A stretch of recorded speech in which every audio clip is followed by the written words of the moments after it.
DaVinci Resolve 18 vient de sortir et dans cette vidéo, je vais vous présenter l'outil d'étalonnage qui m'a vraiment le plus impressionné dans cette nouvelle version, qui est le DepthMap. Ça veut dire en français cartographie de profondeur. Nous allons voir en détail comment utiliser cet outil. On y va tout de suite.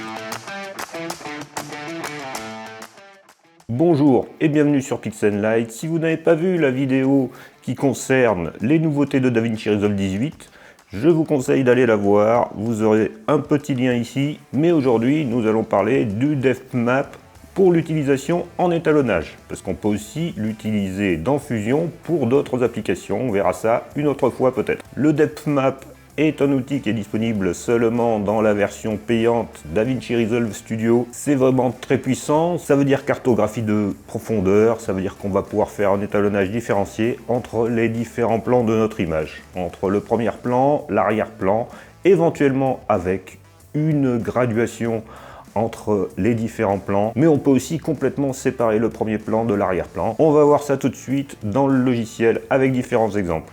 Nous nous retrouvons donc dans le module étalonnage, ici, avec un clip sur lequel j'ai fait un étalonnage rapide. Ce n'est pas le but de cette vidéo. Si vous voulez en savoir plus sur l'étalonnage, reportez-vous aux autres tutoriels qui sont sur la chaîne. Nous allons maintenant voir comment utiliser le Map Depth pour commencer, pour effectuer un étalonnage créatif, et ensuite nous verrons comment corriger un défaut de la prise de vue. Pour utiliser le Map Depth, nous allons aller dans les effets OpenFX, puisqu'il s'agit d'un effet OpenFX. Donc je vais ici dans Effets, et je peux soit rechercher mon effet ici, soit simplement taper ici dans la recherche en cliquant sur la loupe.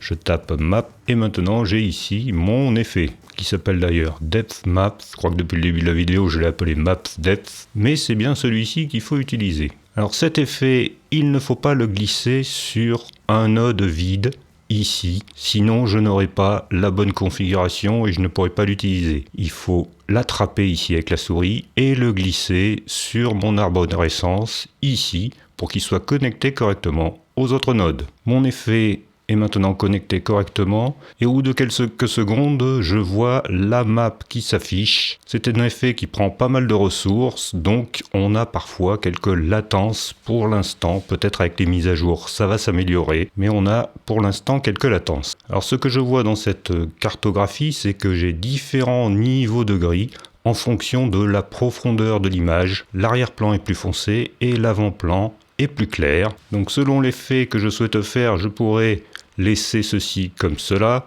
et réaliser une modification graduelle de l'étalonnage en fonction de la profondeur. Mais là dans cet exemple, je ne veux pas quelque chose de graduel, je vais vouloir en quelque sorte détourer l'avant-plan et le séparer complètement de mon arrière-plan ici. Pour que l'effet ait moins de latence, je vais aller ici dans ma configuration des paramètres et je vais changer la qualité, je vais passer ici, en cliquant ici, en faster plutôt qu'en better.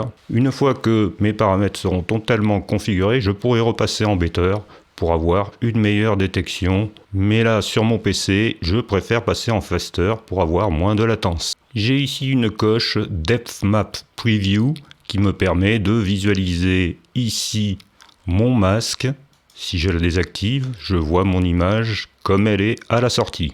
Mais pour effectuer mes réglages, je vais rester en preview. J'ai ici la possibilité d'inverser mon masque si je le souhaite. Et ce qui va être très intéressant avec cet effet, c'est que je ne vais pas avoir besoin de traquer mon masque, puisque tout est recalculé lorsque j'effectue la lecture. Je vois que si j'effectue ma lecture, mon masque bouge avec mon image. Le premier réglage que je vais avoir, c'est l'ajustement des limites d'arrière-plan et d'avant-plan. Pour utiliser ces réglages, je vais cocher la case Adjust Map Levels et j'ai d'abord la Far Limit qui est la limite loin, la limite d'arrière-plan, et la Near Limit qui est la limite d'avant-plan. Alors je vais régler ceci, je vais diminuer ma Near Limit pour prendre en compte plus de mon avant-plan et je vais régler ma Far Limit pour avoir l'arrière-plan complètement noir et pour masquer complètement mon arrière-plan. Je vois pour l'instant que j'ai le personnage qui est complètement blanc et j'ai le canapé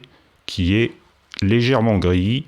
Donc je vais essayer d'intégrer Amazon non masqué mon canapé en baissant un peu la Near Limit. Alors je procède relativement doucement puisqu'on a une latence. Et là je me retrouve avec un détourage qui est relativement précis de mon avant-plan. Je peux utiliser de manière séparée ou en ce complément de réglage le paramètre d'isolation qui va me donner une profondeur cible.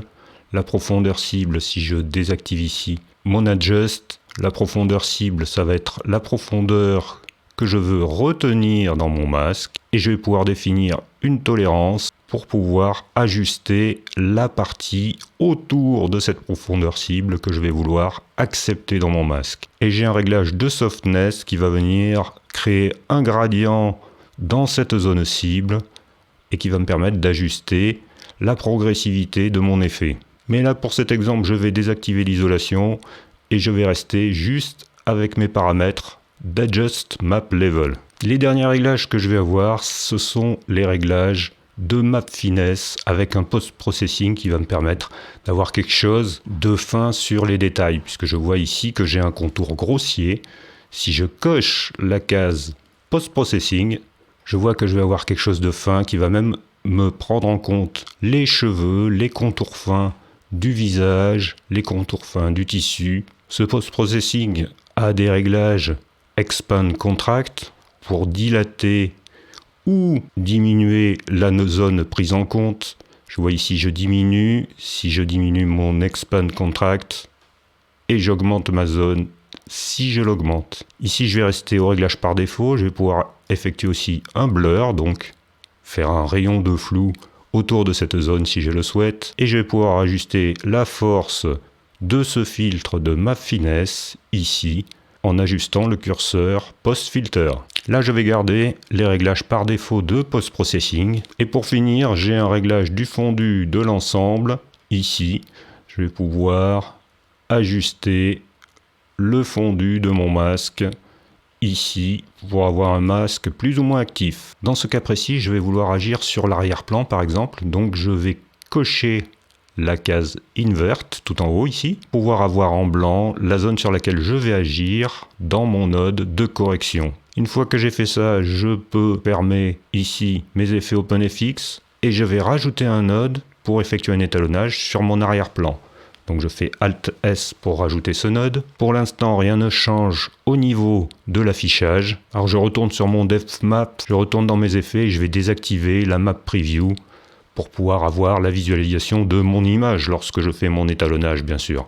Donc je resélectionne mon node sur lequel je vais effectuer un étalonnage et ensuite je vais pouvoir faire un étalonnage sur mon arrière-plan. Alors par exemple, je vais faire une modification de l'offset et je vois que cet offset il affecte toute l'image, il n'affecte pas que mon masque. C'est normal car je n'ai pas connecté mon masque. Ici, je n'ai pas connecté mon alpha. Il faut que je connecte ici en bleu mon alpha pour avoir un effet seulement sur mon arrière-plan. Et je vois instantanément que je peux aller modifier mon arrière-plan comme je le souhaite sans affecter l'avant-plan pour effectuer un étalonnage créatif. Alors par exemple ici je vais vouloir augmenter un peu la luminosité de mon arrière-plan, donc dans les corrections primaires je vais monter un peu mon gain et je vais pouvoir modifier la couleur de cet arrière-plan sans affecter le premier plan. Donc j'ai modifié mon offset et mettre une teinte un peu turquoise sur mon arrière-plan.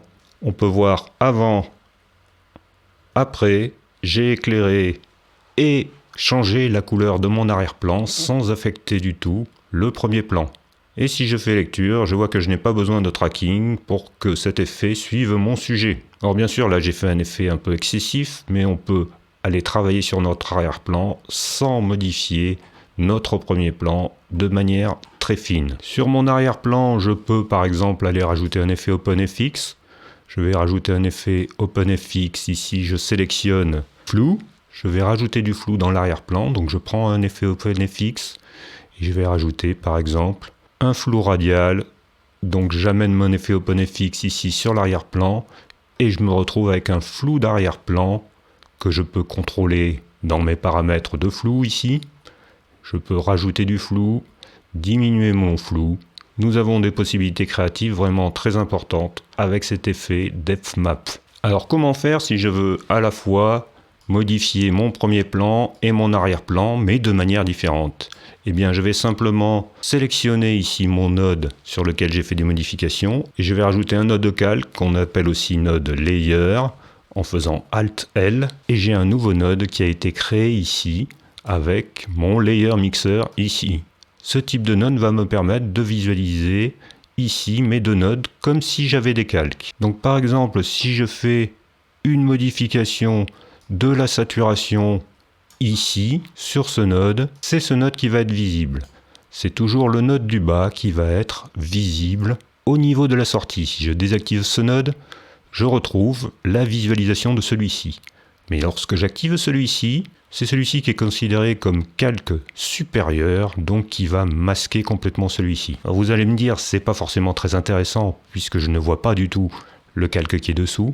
Mais si je veux révéler le calque qui est dessous, je vais simplement connecter ici la sortie de mon depth map, la sortie alpha, à mon calque ici, et je vois que j'ai mon masque qui est maintenant actif et ma saturation a été montée sur l'arrière-plan ici. Je vois que si je désactive le calque, j'affiche ce qui est ici en arrière-plan. Si j'active ce calque, j'affiche ce qui est ici en arrière-plan aussi. Alors comment faire pour inverser ceci et activer ici la modification sur l'avant-plan et ici la modification sur l'arrière-plan? Eh bien pour voir ce qui se passe, je vais afficher mon alpha ici en cliquant sur ce petit bouton. Je vois que pour ce calque, j'ai un alpha qui est sur l'arrière-plan et pour ce calque aussi. Eh bien, je vais pouvoir inverser ceci. Je sélectionne le calque que je veux en avant-plan et je vais aller l'inverser. Il y a une petite latence et je vois que mon calque a été inversé. Et maintenant, j'ai bien la saturation qui est montée sur mon avant-plan. Je désactive. Je vois que ma saturation est plus basse sur mon personnage. J'active. Je vois que ma saturation monte sans affecter l'arrière-plan. Donc, je vais pouvoir séparément affecter mon avant-plan et mon arrière-plan par différents réglages. Alors ici, je vais baisser un petit peu cette saturation parce que c'est un petit peu excessif tout de même. Je peux visualiser la conjonction de mon effet depth map avec mes deux calques. Ici, je sélectionne tout ça et je fais CTRL D. Voilà, avant mes modifications, mon depth map et mes calques. Et après, ce que j'obtiens. Dans cet exemple, j'ai volontairement créé une balance des blancs complètement décalée entre l'arrière-plan qui a des tons chauds et le premier plan qui est équilibré. On va voir comment on peut rééquilibrer ça grâce au depth map. Alors je tenais à vous montrer cet exemple d'utilisation de cet outil pour corriger un défaut de la prise de vue. Un défaut qui peut arriver assez fréquemment. On peut avoir notre sujet principal qui est éclairé et sur lequel nous avons réglé notre balance des blancs, et en arrière-plan, une balance des blancs qui est décalée. Alors ce n'est pas forcément inesthétique, mais dans certains cas, on va vouloir ajuster notre balance des blancs sur notre arrière-plan. Donc je vais procéder comme tout à l'heure. Je vais cliquer ici sur Effets, je vais aller dans Bibliothèque, et je vais choisir Map. Je vais prendre mon depth map et je vais le glisser ici sur mon arborescence. Je vais passer en faster ici pour l'exemple.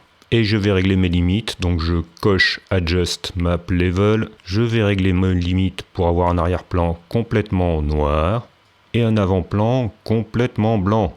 Je vais cocher la case Processing. Et si je veux quelque chose de très propre, je vais me mettre en better ici. Mais ici pour l'exemple, pour garder la fluidité, je vais rester comme ceci. Je veux affecter mon arrière-plan, donc je vais cocher la touche Invert.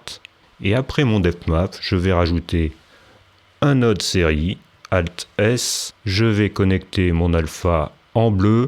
Alors j'ai à nouveau oublié de désélectionner la preview, donc je désélectionne ma depth map preview, je retourne sur mon node, et sur ce node, je vois bien ici dans mon alpha que j'affecte l'arrière-plan, et donc je vais pouvoir modifier la balance des plans de cet arrière-plan.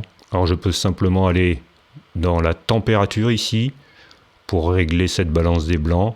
Ou alors je peux faire un réglage par les roues colorimétriques aussi, pour obtenir un réglage qui me semble cohérent avec mon image. J'aurais pu aussi utiliser la balance des blancs automatique, donc je réinitialise ceci, et je vais utiliser ma balance des blancs automatique ici, sur cette zone par exemple. Voilà, pour obtenir quelque chose de bien pur. Merci beaucoup d'avoir suivi cette vidéo. A très bientôt sur Pixelite pour d'autres vidéos sur DaVinci Resolve, DaVinci Resolve 18 et d'autres choses. Merci, au revoir.